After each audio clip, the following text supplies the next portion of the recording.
Hi, I am an honest tech reviewer. How do you know if that's true? Well, look at the subscriber count down below and tell me if you believe it or not. I probably do because I'm not big enough to be paid out or paid off by any big companies. And that's a good thing, because I despise dishonesty. I do not like it, and I'm tired of this clinical way of doing reviews. It's boring. My brain just shuts off. It's like, it's not fun. I want to hear the emotional, true tone from somebody who's actually used it and has an opinion that is completely independent on any sort of external referral links or whatever it is. All right. Like, obviously, it's going to be biased by my own personal opinion, right? It is my opinion. It's not brutally objective, but it's brutally honest from me. Take it or leave it. So I've been using the Pixel Watch 2, have it on my wrist right here, and I've been using it for about 4 months, I think. To be honest, it's been kind of nice. Surprising. Didn't expect it to be that good. It's pretty good. Let's get into it. So for a short reference, I've had Apple Watch before, and I've had a Galaxy Watch, an Apple Watch and a Galaxy Watch. Galaxy Watch, not that good. And I would say the Pixel Watch, it beats the Galaxy Watch, and it sits besides Apple Watch in terms of just quality and attention to detail and just the interaction with it. But it's just made for Android, or more specifically Pixel. And that's nice because that's my preferred platform. It's always good to know, like, what's this dude used before, right? Because that's kind of that's what I got in my bucket to talk from. So firstly, I want to talk about the elephant in the room. It's been talked about by most reviewers. The borders around the screen. Let me check. See? Okay. The borders around the screen. Some reviewers have said that they are distractingly large, thick. Personally, I didn't even notice, right? Like, I had to remind myself, oh yeah, that's true, people talked about that.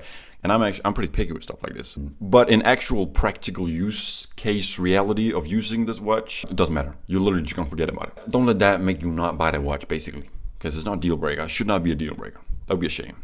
So that's that. Elephant in the room, killed. I killed the elephant. Okay, so the next thing is something I dislike, actually. Let's just talk about something I dislike, to just get some drama in this motherfucker. The ability to be woken up by taps on my wrist when I'm sleeping with the watch instead of some annoying alarm sound. And it does do that, and you can have just only vibration, like haptic, or both that and sound, but there's only one vibration pattern, if you could call it that. And it's kind of a little bit aggressive. And like on the Apple Watch, where you can choose different haptic patterns, and you can also do that on smartphones, right? I think that would be nice to have here as well, So I hope they're going to add that in future. It should be pretty easy. The haptics are pretty good. Apart from that, they're good. They're strong enough that you notice and stuff like that. And yeah, but I would like to be able to choose how light and subtle or how aggressive the vibration is, depending on how many 8 balls I had the day before. You know what I'm saying? I'm not saying, not me, but it would be nice to have. That's what I'm saying. All right, haptics. Okay, so the speed of the watch. How fast is it? Yes. Jokes aside, seriousness, okay, it is good. It's good, it's fast enough. I've had just a few singular stutters. And apart from that, it's clean. It is iOS level. It's clean, smooth, quick, nice. Smooth. All right, next let's talk about the notification system, the notification implementation, which is one of the things that I was surprised I actually liked more. I was thinking it was annoying, you get sort of distracted more, you get notifications, and it's like, we're already too distracted by our phones. And this is a cliche thing. A lot of never watch users going to be watch users come out saying this, like, I actually liked it. It actually makes me use my phone less. And it is in fact true. It makes it so you get a notification and it just taps. That's better than having to, you get a vibration, you check up your phone, you're on, you're just like, all right, cool. Right, it's this, and it's supposed to and then down again, right? Seconds. The precious seconds you need to be able to just waste more of your fucking life on stupid shit anyway. So, but that's not really the point. I think it's more like the ease of use, and it's sort of just, it's actually less distracting in a way to me.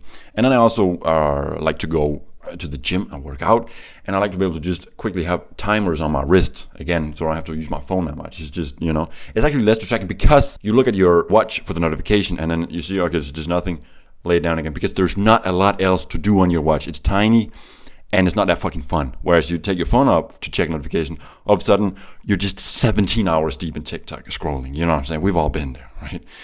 And 3 8 balls. And your brain is rotting away. All right.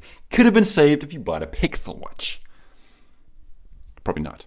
You probably got deeper rooting issues, if that's the case with you. Enough joking. Let's get to the next point. All right, so battery life. How is the battery? It is standard smartwatch battery. And what I mean by that is that you charge it for 20 to 30 minutes at the evening, put it on to track your sleep and get woken up in the morning, which is nice. Some people don't sleep with it. I feel like that's kind of one of the nice things to do to sleep, to track your sleep. Anyways, charge it at night, 20 minutes, go to sleep, track the whole night, wake up, wear it the whole day throughout the day, use it for all kinds of stuff, right? Get home, charge it, 20 minutes, 30 minutes in the evening again, and then the cycle continues. I feel like you cannot complain too much about that, to be quite honest with you, right? Now, it's not going to last several days. It's not that type of watch, you know what I'm saying? It's not something you should bring on your wrist if you want to try to climb Mount Everest. Battery life is completely fine. There's really nothing to complain about. If you're looking for a watch that can last many days, it's a different type of watch you have to look for, because this is just the way it is with actual smart watches. They just last a day. Like your phone, they last a day. That's the state of technology today. You know, if you get to charge it or whatever, smack it in real quick. But speaking about that though, maybe you have a nice accessory from your Pixel Watch 1, if you had that or whatever, that has Qi charging to charge the watch. But with this Pixel Watch 2, they've switched to some pin connector. I'll show you 2 sec. Well, okay, so it's these 4 pin things, and they just click onto the charger, which looks like this. That's how it is. And it works fine, completely fine, no problem with it. It's just the fact that it's disappointing. Like, it's like Google do not understand the importance of keeping the fundamentals, like the way you charge your watches. Google in general, keep that shit stable. You know, not everybody's a tech nerd, right? So you sell this to some grandma out there, and she got this stand that can charge the watch right at night, and it's her little routine, and take her teeth out and just, you know, just down 50 pills to just take all the pain away from a rough life in a modern Western world and sleep. And then she wants to charge it.